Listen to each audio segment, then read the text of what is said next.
TG മോഹൻദാസിൻ്റെ കേസുമായി ബന്ധപ്പെട്ടുകൊണ്ടാണ്. അദ്ദേഹത്തിന് ഇന്നലെ കോടതി ജാമ്യം അനുവദിക്കുകയുണ്ടായി. ആ ജാമ്യം അനുവദിക്കുന്നതിന് മുമ്പ് തന്നെ പോലീസുമായി ബന്ധപ്പെട്ടുകൊണ്ട് നിരവധി ആക്ഷേപങ്ങളും പരാതികളുമെല്ലാം ഉയർന്നു വരുന്നൊരു സാഹചര്യം ഉണ്ടായി.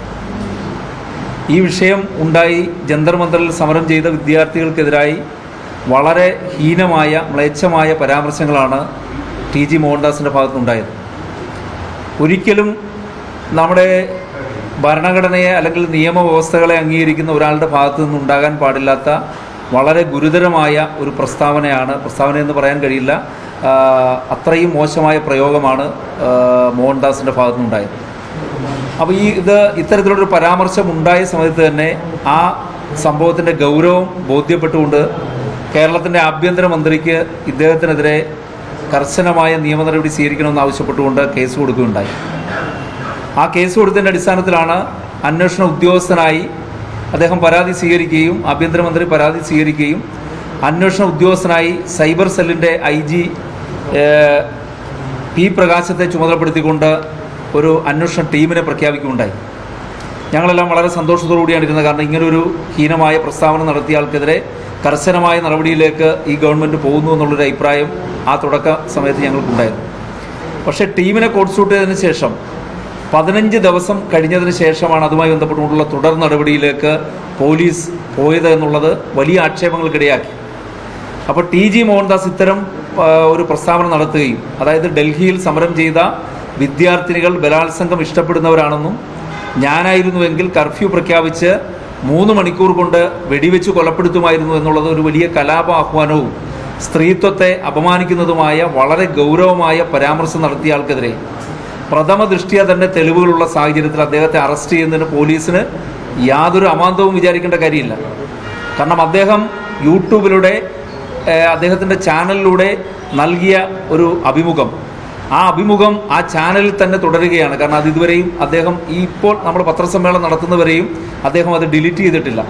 അപ്പോൾ അതുകൊണ്ട് തന്നെ പ്രഥമ ദൃഷ്ട്യാ തെളിവുള്ളൊരു കേസെന്ന രീതിയിൽ അദ്ദേഹത്തെ അറസ്റ്റ് ചെയ്യുന്നതിന് വേണ്ടിയിട്ടുള്ള നടപടികളൊന്നും പോലീസിൻ്റെ ഭാഗത്തുനിന്ന് ഉണ്ടാകാത്ത സാഹചര്യത്തിലാണ് 8ാമത്തെ ദിവസമാണ് AIVF അദ്ദേഹത്തിൻ്റെ വസതിയിലേക്കൊരു മാർച്ച് നടത്തുന്നത്. അദ്ദേഹത്തെ അറസ്റ്റ് ചെയ്യണമെന്ന് ആവശ്യപ്പെട്ടുകൊണ്ട് അദ്ദേഹത്തിൻ്റെ വസതിയിലേക്കൊരു മാർച്ച് നടത്തിയത്. ആ മാർച്ച് നടത്തി അതിനോടൊപ്പം തന്നെ മറ്റ് യുവജന സംഘടനകൾ, വനിതാ സംഘടനകൾ, മറ്റ് സാമൂഹ്യ സംഘടനകൾ, ആക്ടിവിസ്റ്റുകളെല്ലാം ആ പ്രതിഷേധത്തിൽ പങ്കുചേരുന്ന ഒരു സാഹചര്യം ഉണ്ടായി. അതിനുശേഷവും അദ്ദേഹത്തെ അറസ്റ്റ് ചെയ്യുന്നതിന് വേണ്ടിയിട്ട് പോലീസ് തയ്യാറായില്ല. പക്ഷേ മിനിഞ്ഞാന്ന് അദ്ദേഹത്തെ അറസ്റ്റ് ചെയ്യുന്ന ഒരു സാഹചര്യം ഉണ്ടായി. അപ്പോൾ ഞങ്ങളെല്ലാം പ്രതികരിച്ചത് വൈകിയാണെങ്കിലും ഈ അറസ്റ്റ് ഉണ്ടായതിനെ സ്വാഗതം ചെയ്യുന്നു എന്ന് പറഞ്ഞു. പക്ഷേ ഇന്നലെ കോടതിയിൽ ഹാജരാക്കി, തിരുവനന്തപുരത്ത് കോടതിയിൽ ഹാജരാക്കിയതിന് ശേഷം അദ്ദേഹത്തിന് ജാമ്യം ലഭിക്കുന്ന ഒരു സാഹചര്യം ഉണ്ടായി. അതിപ്പോൾ വലിയ വിവാദം ഉയർന്നു വരുന്ന ഒരു സാഹചര്യം. ഞങ്ങൾക്കെല്ലാം കടുത്ത പ്രതിഷേധമുണ്ട് അതുമായി ബന്ധപ്പെട്ടുകൊണ്ട്. കാരണം കോടതിയുടെ പരാമർശങ്ങൾ മാത്രം എടുത്ത് പരിശോധിച്ചു കഴിഞ്ഞാൽ, ആ കോടതി ജാമ്യം അനുവദിച്ചുകൊണ്ട് കോടതി നടത്തിയ പരാമർശങ്ങൾ പരിശോധിച്ചു കഴിഞ്ഞാൽ പോലീസിൻ്റെ ഭാഗത്ത് നിന്ന് വളരെ ഗുരുതരമായ വീഴ്ച ഉണ്ടായി എന്നുള്ളതാണ് കോടതി തന്നെ കണ്ടെത്തിയത്.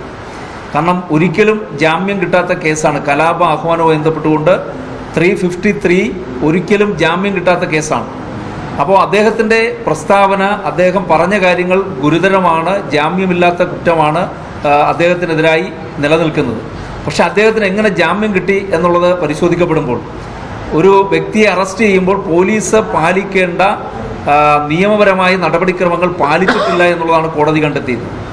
അതിനകത്ത് തന്നെ പ്രധാനമായും പറയുന്നത് 7 വർഷത്തിൽ താഴെ തടവ് ശിക്ഷ ലഭിക്കാവുന്ന കുറ്റങ്ങളാണ് അദ്ദേഹം ചെയ്തത്. സ്ത്രീത്വത്തെ അപമാനിക്കൽ, കലാപ ആഹ്വാനം, വിവിധ വിഭാഗങ്ങൾക്കിടയിൽ സ്പർദ്ധ വളർത്തുന്ന തരത്തിലുള്ള പ്രസ്താവനകൾ, ഇതെല്ലാം ഒരുപക്ഷെ 7 വർഷത്തിൽ താഴെ തടവ് ശിക്ഷ ലഭിക്കാൻ കഴിയുന്ന കുറ്റങ്ങളാണ്. അപ്പോൾ 7 വർഷത്തിൽ താഴെ തടവ് ശിക്ഷ ലഭിക്കാൻ കഴിയുന്ന കുറ്റങ്ങൾക്ക് ഇപ്പോൾ പുതിയ BNS അനുസരിച്ച് BNS 35 അനുസരിച്ചിട്ട് മുൻകൂർ നോട്ടീസ് കൊടുക്കണം. അതായത് BNS 35 അനുസരിച്ചിട്ട് മുൻകൂർ നോട്ടീസ് കൊടുക്കണമെന്ന് സുപ്രീം കോടതിയുടെ റൂളിംഗ് ഉണ്ട്. അപ്പോൾ ഈ അന്വേഷണ ഉദ്യോഗസ്ഥർക്ക് ഇതിനെക്കുറിച്ചൊന്നും ധാരണയില്ലേ? കാരണം സുപ്രീം കോടതിയുടെ റൂളിംഗ് പോലും നടപ്പിലാക്കാതെയാണ് അദ്ദേഹത്തെ അറസ്റ്റ് ചെയ്തത്. അപ്പോൾ അദ്ദേഹത്തെ അറസ്റ്റ് ചെയ്ത് മജിസ്ട്രേറ്റിന് മുന്നിൽ ഹാജരാക്കുമ്പോൾ മുൻകൂർ നോട്ടീസ് പോലും, അത് 15 ദിവസക്കാലം ഈ അറസ്റ്റ് നീണ്ടുപോകുന്നൊരു സാഹചര്യം ഉണ്ടായി. ഈ 15 ദിവസം നീണ്ടുപോയതിനു ശേഷവും ഈ നോട്ടീസ് നൽകാതെ ഇദ്ദേഹത്തെ അറസ്റ്റ് ചെയ്ത് മജിസ്ട്രേറ്റിന് മുന്നിൽ കൊണ്ടുവരുമ്പോൾ സ്വാഭാവികമായും പ്രതിഭാഗം വാദിക്കും. അതാണ് ഇന്നലെ ഉണ്ടായത്.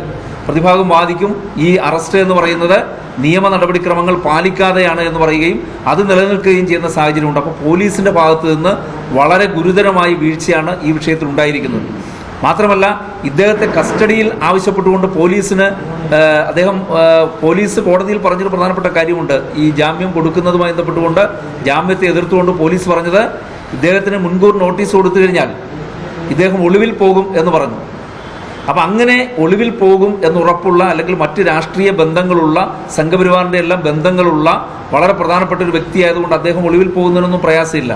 അപ്പം അങ്ങനെ ഒളിവിൽ പോകുമെന്ന് പോലീസിന് സംശയമുണ്ടെങ്കിൽ അദ്ദേഹത്തെ കസ്റ്റഡിയിൽ ആവശ്യപ്പെട്ടുകൊണ്ടൊരു പെറ്റീഷൻ പോലും കോടതിയിൽ സമർപ്പിച്ചിട്ടില്ല. അപ്പോൾ പോലീസിൻ്റെ ഭാഗത്തു നിന്ന് വളരെ ഗുരുതരമായി വീഴ്ച, ഇതിനകത്തൊരു വലിയ ഒത്തുകളി നടന്നിട്ടുണ്ട് എന്നുള്ളതാണ് പരാതിക്കാരൻ എന്ന രീതിയിലും AIVF സംസ്ഥാന സെക്രട്ടറി എന്ന നിലയിലും പറയാനുള്ളത്. പോലീസും സംഘപരിവാറുമായി വലിയ ഒത്തുകളി ഇതിനകത്തുണ്ടായിട്ടുണ്ട്, ഗവൺമെൻറ്റും അതിൻ്റെ ഭാഗമായിട്ടുണ്ട് എന്നുള്ളത് തന്നെയാണ് ഞങ്ങളുടെ സംശയം.